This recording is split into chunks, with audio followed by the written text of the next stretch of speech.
नमस्कार बच्चों, आज हम पढ़ेंगे मुहावरे। मुहावरे और उनके अर्थ। मुहावरे किसे कहते हैं?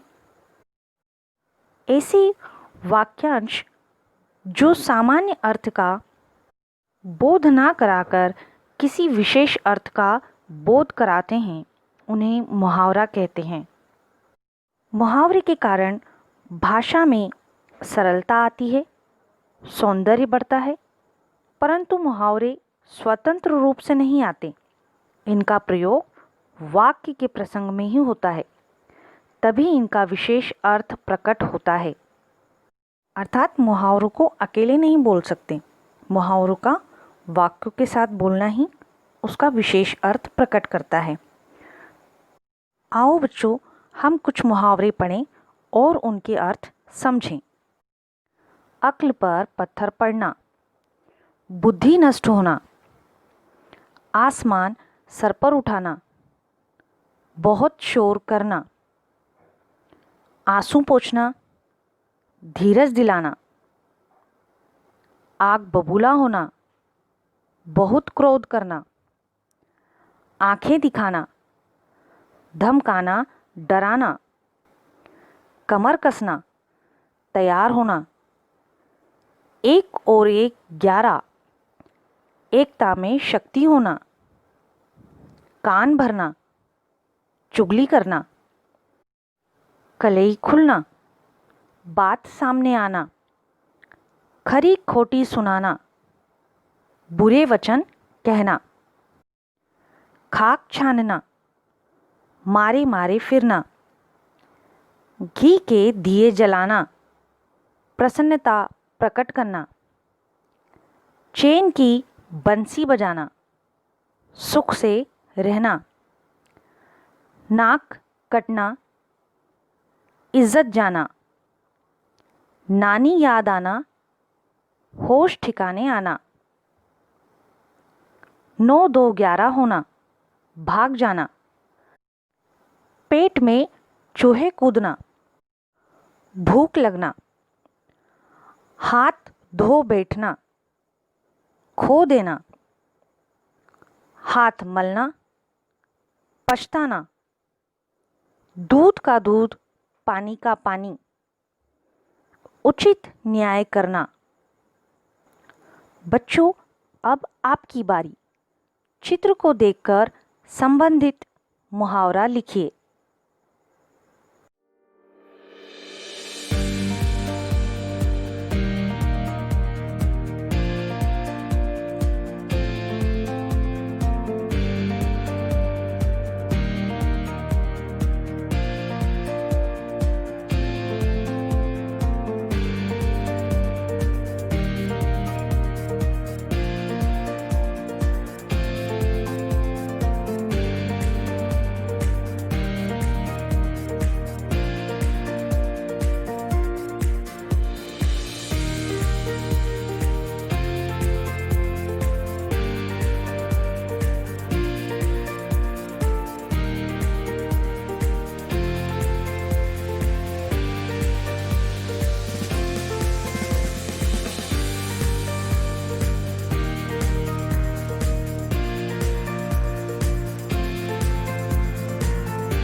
का वाक्यों में प्रयोग। ईद का चांद होना, बहुत दिनों बाद दिखाई देना। वाक्य में प्रयोग। संदीप, तुम्हारी नौकरी क्या लगी? तुम तो सच में ईद का चांद हो गए हो। अंधे की लाठी, एकमात्र सहारा। वाक्य में प्रयोग। संजय अपने माता पिता के लिए अंधे की लाठी है। आंखों का तारा, अत्यधिक प्रिय। वाक्य में प्रयोग। हर्षित माता पिता की आंखों का तारा है। अक्ल का दुश्मन, मूर्ख व्यक्ति। वाक्य में प्रयोग। संदीप को समझाने से कोई लाभ नहीं, वह तो नीरा अक्ल का दुश्मन है। काला अक्षर भैंस बराबर, निरक्षर होना। वाक्य में प्रयोग। हमारे नौकर बंशीधर के लिए काला अक्षर भैंस बराबर है।